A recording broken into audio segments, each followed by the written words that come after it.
Welcome to Business Unmuted, sponsored by Virtue Motors, one of the UK's largest motor retailers. Check out its website at virtuemotors.com. I'm Graham Robb. I've owned Recognition PR for 35 years. We've got 75 successful private sector clients across the UK, and we're at the front line of the business community and perfectly placed to discuss the economic climate. In the studio, we've got Fraser Brown, Managing Director of MotorVise, which offers a comprehensive range of services to the automotive dealers of the UK. Down the line, we have Skylar McKeith, who's Head of Immigration at Mackrell Solicitors.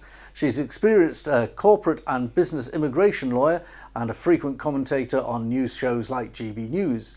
And we also have Fhaheen Khan, Senior Economist at Make UK, which gives a voice to the manufacturing and engineering sectors across the UK. Let's start though with Fhaheen. Fhaheen, you're an economist, and my goodness, there's been some recent news in the economy. It appears that cheerful people like me, who were saying a few weeks ago that it isn't going to be all that bad, are getting vindicated. What do you think about the economy and the data that's been released this week? Maybe put it in context for us.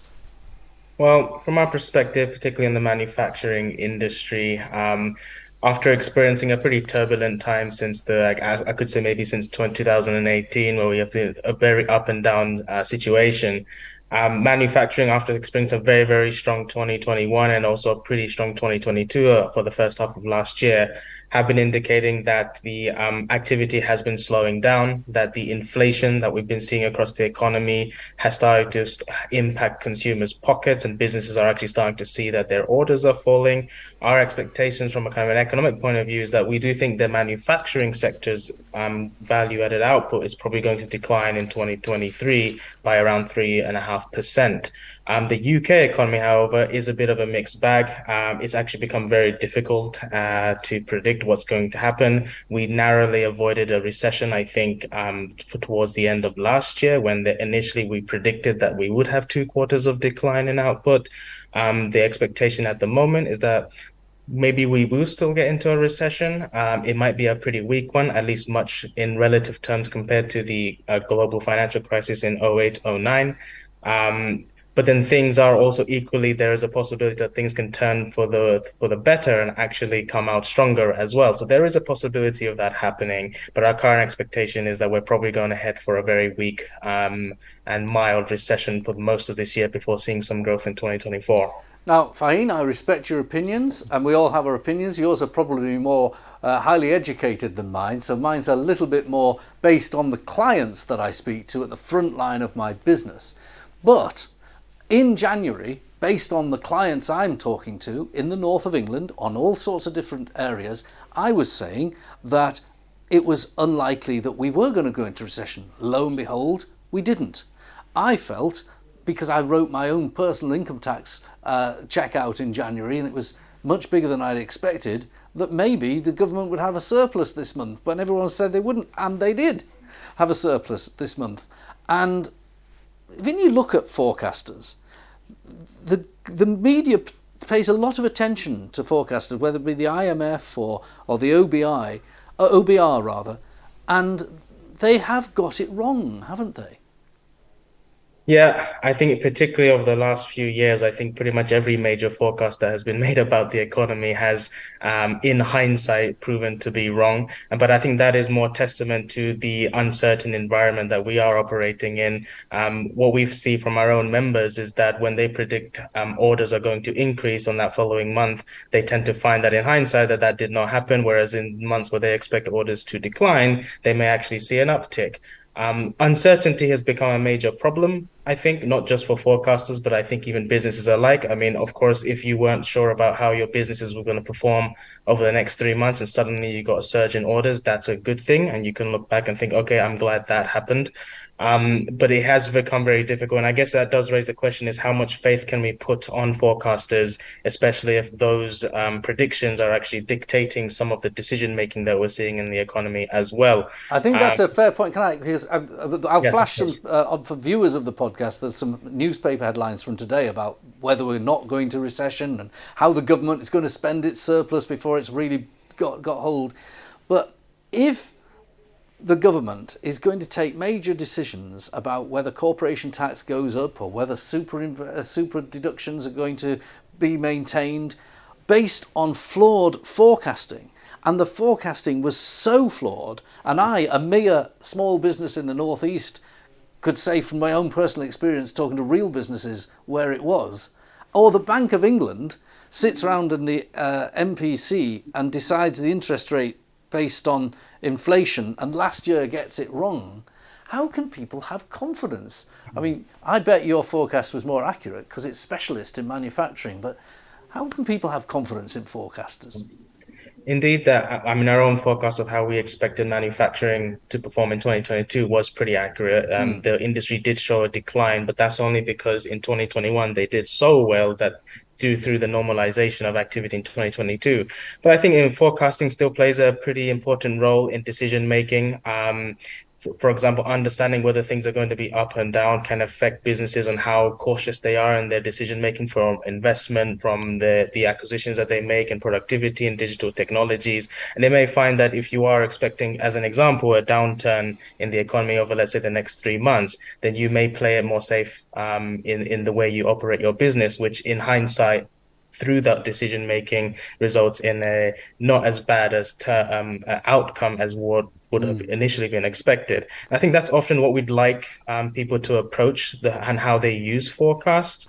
We don't necessarily want that to be a prediction of the future, but as things stand now, if you do things as they are today and continue that into the near future, then this is the outcome we expect to happen. And as people have that idea, they can change the way they actually steer the ship, as you could say, to ensure that that doesn't happen. So I think there's a very important role for us. And I guess what, Fhaheen, I think that is an enormously credible answer.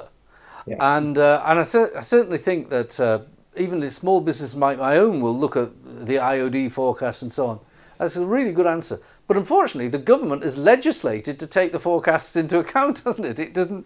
It's sort of George Osborne, when the OBR was established, enshrined it in. You couldn't have a budget without the OBR forecast signing it off. Almost, he's sort of, in a way, the Chancellor now almost is beholden to the forecaster. Yeah, I think it's poor decision making not to account the views of the experts in these situations. Whatever the story is, even if the economy is going to turn out bad, I think it's important for government to communicate clearly with the public what is the current situation, whether things are going to be good, whether things are going to be bad. And I think that there has been a fear, I guess almost a fear or an anxiety from government, especially because of the way the public has tended to react to bad stories of the last couple of years or so, that they almost try to shy away from the negative stories. I mean, we don't necessarily go into advising on what government should do in here, but from our perspective, we would prefer to have that knowledge, regard whatever that may be, when to ensure that whatever decision government is making is fully costed, it makes sense and is sensible, which, in the past they have shown that sometimes they don't necessarily do that. Well, look, Fhaheen, I'm going to come back to you in a minute because we've got this great report, which I'll hold up for viewers of the podcast, not listeners, which is your executive survey. And I want to hear more of the detail on that because you put a lot of effort into this and it really is an interesting read. So hold on. Let's turn to Fraser from MotorVise. What is your view on the economy? You're advising hundreds of motor retailers. Now, again, that's a specialist sector and they're retailing manufactured products. Faheen's team are manufacturing. What is your view on where the economy is? Well, the second biggest purchase anybody ever makes is a car. Most consumers will buy a house, they'll buy a car. Second biggest thing they'll ever spend money on. One of the things that we do, I believe in simplicity in business, and our dashboards give us a very good indication as to what's going on across the UK within the motor sector, because we're able to see from our systems that we have within dealerships exactly what's going on in terms of footfall. Now, there's been a huge detachment, as I'm sure other people will agree, between when an order is placed and when something can be manufactured and produced, because manufacturing lead times, certainly for vehicles, over the last 24 months has become much longer.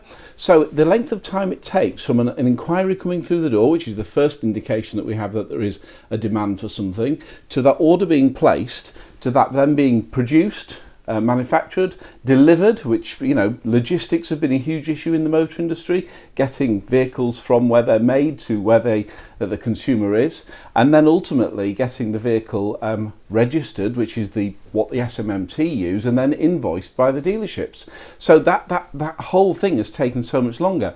But we can see that January was very strong in terms of inquiries. The demand for used cars is very strong. The number of inquiries coming through the door across about 1,000 dealerships in the UK, which is about 25% of the franchise dealers in the UK. We can see what's going on, and footfall and activity in January has been very, very strong. And I'm very confident we are not going into any kind of recession based on this being the second biggest transaction anybody makes, and the fact that the activity is through the roof at the moment. So if you're buying a standard family car, you might have paid £300 a month if we go back 3 years, and it might have gone up to around £400 a month with the impact of price rises that we have seen, and also the interest rate increases, because most people, 95% of people, will fund a car using consumer credit of some description. However, we have just seen in January Vauxhall come into the market with 0%, the first 0% deal that I have seen since pre-pandemic. So what we are seeing now is the fact that the prices of vehicles have gone up fairly significantly over the last 3 years. We're now starting to see things like the consumer incentives, like 0% finance, deposit allowances, coming back in to drive some level of competition, particularly on the less popular models and less desirable brands. But one prediction I would like to make is, I think there was a well-known consultancy firm said that the pound could be the best asset to buy over the next 12 months, is if the pound continues to rise, if it rises significantly throughout this calendar year, then I would anticipate the UK car market will be significantly ahead of what the SMMT are forecasting, because you'll see production that would have gone to the Eurozone being diverted into the UK, and that will have a big effect because the motor industry is a significant portion of the UK economy, and if we see a larger number of vehicles coming to the UK because they can make more money for them as the pound strengthens, so manufacturers can get more for a car sold in the UK at a higher pound than they can across the rest of the Eurozone, we could see a really significant increase on the forecast that the SMMT have put forward for the UK motor industry this year. Okay, well that's a well-educated opinion based on live data. 1,000 dealerships? About that, yes. Very interesting, very interesting. Skylar, let's turn to you and change the subject a little. Hi, thank you for having me. Very good to see you. And now a lot of the discussion we've just had is about capacity in markets, about people making things and then selling them. But of course, one of the biggest issues in the markets at the moment is the amount of skilled labour. Now, you deal with immigration cases a lot. Tell us about what you see as the trends when it comes to businesses recruiting labour and the destination from which that labour came. So the most typical route to recruit from overseas is the sponsor licensed skilled worker route. So to be able to employ people from abroad, employers, companies need to obtain a sponsor license first.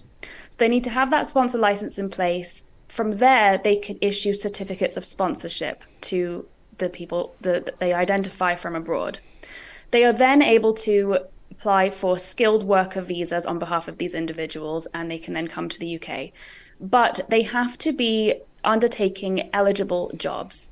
And the issue is that there is a major labour shortage in the UK at the moment, and one of the hardest hit sectors actually is healthcare. And the UK is in need of lower skilled workers, but there are limited visa options for those individuals. So the UK is really struggling, and the Brits in the UK, the settled workers in the UK, they don't necessarily want a lot of these lower skilled jobs that are available, and such as cleaning staff, lower skilled hospitality jobs. And so they need to be made eligible for visas, as it could really help with the immigration issue at the moment, the recruitment issue, the labor shortage. And it has actually also been reported that people are viewing UK migration that were viewing UK migration as a threat are now viewing it as more of an opportunity to help the UK economy. And it has also been suggested by others that the UK should have economic migration in areas where jobs are needed. But that could become a bit complicated to actually When you say enforce. areas, you mean sectors or geographies? geographies. Right. So in UK locations that are really struggling, there have been suggestions that the UK should have more immigration in those Interesting. I mean, we're in locations. the northeast of England now. The northeast of England has never really, until very recent times, had unemployment less than 10%. Now it's less than 5%. And I was on a major site, our Freeport site, where they've got an active recruitment strategy to welcome builders and construction workers back home who might have gone away from the northeast, like Alvida Zaynpet, that old Geordie drama, and welcome them back home and get them retrained so they can get on site to build the various factories that are being constructed here. The immigration route, is that too often the first route for employers? Is that an easy way for employers to solve their problems rather than training, or rather than the government biting the bullet and changing the benefits system? Well, if the companies have the resources to train UK-based individuals, then they should absolutely do that. Not all companies will have those resources, but in addition, training people, it does take time to do that. And so the UK jobs, they need to be filled now rather than later. Now, of course, the immigration process can also take a little bit of time. So either way, there is going to be time that's going to be taken for both options. But then the lower skilled jobs, they don't necessarily need that much training, and they are available now. And a lot of these people that are currently in the UK, the British citizens and then other UK settled individuals, they don't necessarily want these jobs. I've spoken to quite a few different companies that they own cleaning companies and other lower skilled type companies, and they are really struggling. They car washes, for example. It is an interesting point, Skylar. I get this. I'm just going to play devil's advocate. As an owner of a business, I perfectly understand the point. But here I am talking to you from the northeast of England. Yeah. And if this is true, and it is true, I'm absolutely convinced you're correct, isn't the right answer to put the wages up? And isn't that what the workforce, if people who might watch this are in the workforce, would want to be the answer? And to increase the GVA of our areas in the country, particularly in the north of England, by actually attracting people with higher wages? Or yeah, I mean, that's an option, but there are companies that might not necessarily be able to afford to put their wages up. So in theory, that would definitely attract more people to the jobs, but the employers might not actually be able to even afford to put those wages up. Okay, let's bring in Fhaheen as well on that, because I think you've made some very good points and analysis of where the labour market is. And Fhaheen, you've done this really good executive. This is a really good link, I think you'd agree. There's a lot about labour market in this survey, isn't there? Can you tell us about that? Yeah, I think labor and skills is perhaps one of the biggest issues, particularly the manufacturing sector has faced for decades, even before the recent crisis. Actually, many of the challenges that Skylar was mentioning, actually, I thought she was talking about manufacturing for one part of that before she mentioned the healthcare sector. What we have seen in the last maybe 2 or 3 years or so is that there has been this separation of the access to skills, which is having people who can do engineering, technical skills, that sort of thing, but also the access of labor, which is now we define separately, which is the access or number of people available to do pretty much any job, and what manufacturers are seeing a struggle. Historically, businesses did rely partially on European workers to meet the demand there, and we did see a decline of that over the last few years, not necessarily just because of Brexit, but also because many workers left from the pandemic and they did not return to the UK, because also European countries have their own labor shortages, and those people did find jobs over there. What we are seeing, particularly from the manufacturing perspective, is that businesses are really struggling. It's actually perhaps the second biggest cost that manufacturers are facing is labor costs. Manufacturers from our surveys indicate that they have been giving about average 5 to 6% pay rises, and it's not just the wage.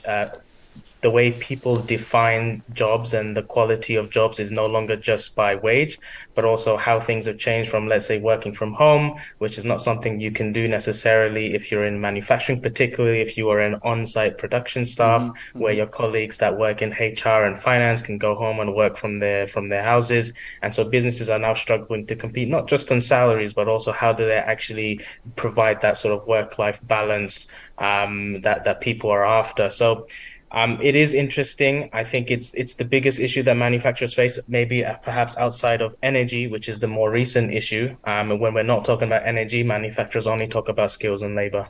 And I was looking at the snapshot from your report. Manufacturing, it says, paid 12% higher wages than the rest of the economy on average. It is a high-paid sector now, manufacturing. Obviously, a lot of it high-skilled as well, but it's not all high-skilled. I know of a manufacturer in the northeast of England that makes washing machines and things, and he's quite proud of the fact that he's employing people where the skills are trained in. There's a production line facility, and he can bring people in, train them up on the basics, and give them a decent, rewarding job as a result. Mm-hmm. That's actually it's a really good point. I'm actually when I talked earlier about the separation of the access to skills and labor, when I'm talking about labor, I am talking about those vocational skills like the tool makers, like the people that you described that businesses are struggling to find people at. Part of the reason is that manufacturing is historically an older workforce. Maybe perhaps not historically is the right word. Now it's currently a pretty old workforce. The average is around 52, 53. And the logistics sector also faces a similar issue there. What's happened since the pandemic is that we have seen an increase in early retirement from these workers. So those people who were doing those vocational jobs, those kind of tool makers, the sheet metal workers, they have left the workforce. And there's not many people from the bottom end where the young people are actually coming in to replace those jobs. So it has become a bigger problem because businesses are now competing to retain those older workers, and it has become more difficult to do so because they are more likely to require more support from a physical point of view, from a mental health point of view, but also more likely to need flexible working arrangements, which has become harder to provide. We are talking to the government on this, on what we can do to maybe perhaps incentivize those people back into the workforce. It is quite difficult to do that. For example, whether or not they could come back as a mentoring capacity where they could actually, those workers who have retired still have a lot of experience and knowledge that they could pass on to the new generation. And I think there's a huge opportunity for them to contribute, perhaps train up those next generation of workers, which is like what we'd like to see because those jobs are still needed. Fhaheen and Skylar, let's one other point on this. There are disruptors in there that are causing some of this turbulence. You mentioned healthcare, you've mentioned older people on production lines. Just in most provincial towns in the north of England now, there are major Amazon distribution centres.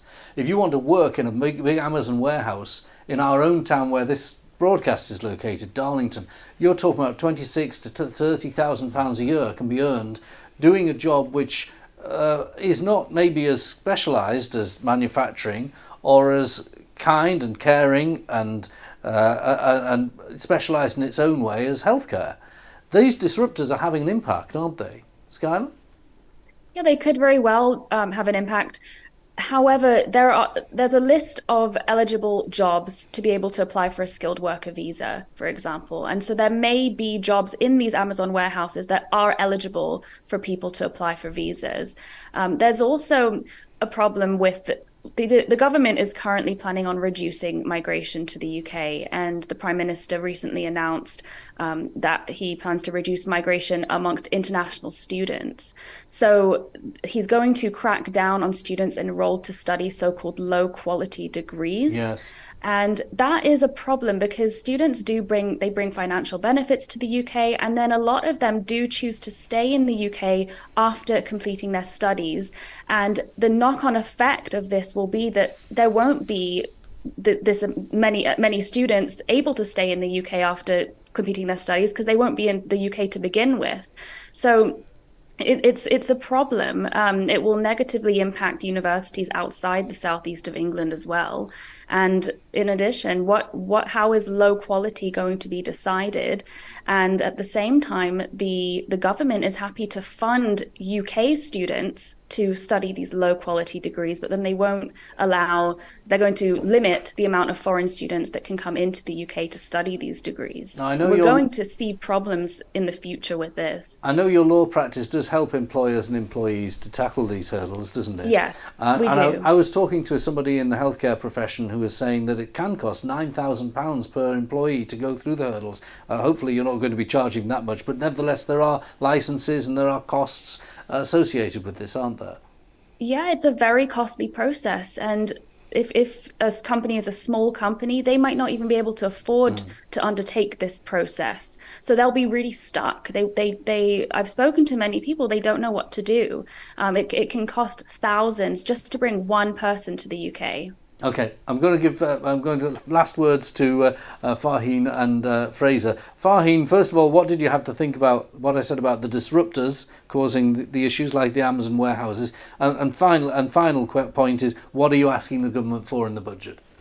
Yeah, so it's very interesting in terms of, I mean, we as you describe it, as disruptors, our members actually talk to us about this quite a lot, especially in the last few years when they began to compete for workers, particularly if you're based, let's say, near city centres around the UK. So if you're based around near Cambridge, Oxford, Manchester, Birmingham, you actually end up competing against financial services firms, against insurance companies, against businesses in other industries for the same jobs where, you know, a company down the road can offer a worker maybe a similar salary as to what you can, and even if your job is higher skill and perhaps maybe a job for life in manufacturing, you're not able to compete on the short term. And as manufacturing goes through so this process of digitization, so they are adopting our automation technologies and 3D printing and all the like, we are seeing a need for more programming skills, more digital skills. And now what they're finding is that they're now competing with the big tech companies for those programming skills against Google, against Facebook, against Instagram and all these other companies. And so they are really finding that historically, whilst engineering was quite a niche subset of skills to a niche industry, where they're now finding that even in that industry, they are competing on a much global scale with other industries who like to access the same type of people. Okay. And finally, Fhaheen, before I give the last word to Fraser, what are your brief ask of the government for the budget? Yeah. So since we're talking about people and skills, and I think maybe even Skylar will know this, so we are looking quite closely at something called the shortage occupation list, which has a list of job types where businesses can recruit from abroad under certain conditions, but more easily than would normally like. Those skill sets tend to be focused on the higher end of skills like like physicists and biochemists and that sort of thing. We're looking for government to expand that to more vocational skills, like the ones that I mentioned earlier, like the tool makers, like the metal sheet workers, like those jobs where manufacturers actually do need people.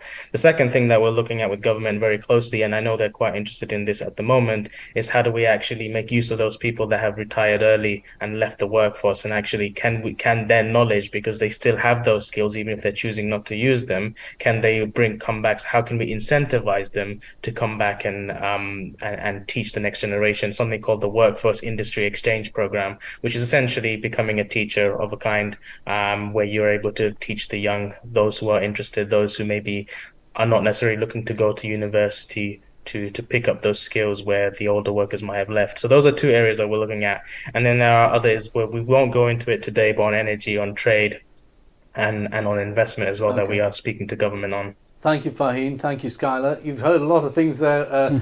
Fraser, what was your take on what you've heard and what you think the economy will now settle down to? I don't think there's any great surprise that we are exceeding the predictions of the economists, because we have one of the most financially capable people running the country than we've had for a very long time. So, that gives me confidence that 2023 is going to be turned out to be a lot better than everybody is anticipating at this point. In terms of the labour shortage, as people are perceiving it, in the industry that I'm familiar with, in the automotive sector, there's a split in the pack. There are employers that really look after their teams, that invest in training, make sure they are creative in terms of their working week, going to a 4-day working week, investing in training people, growing internally people so there's promotion opportunities, and have got a great culture. they're not struggling to recruit in our industry, and we know that because we bring people into their businesses.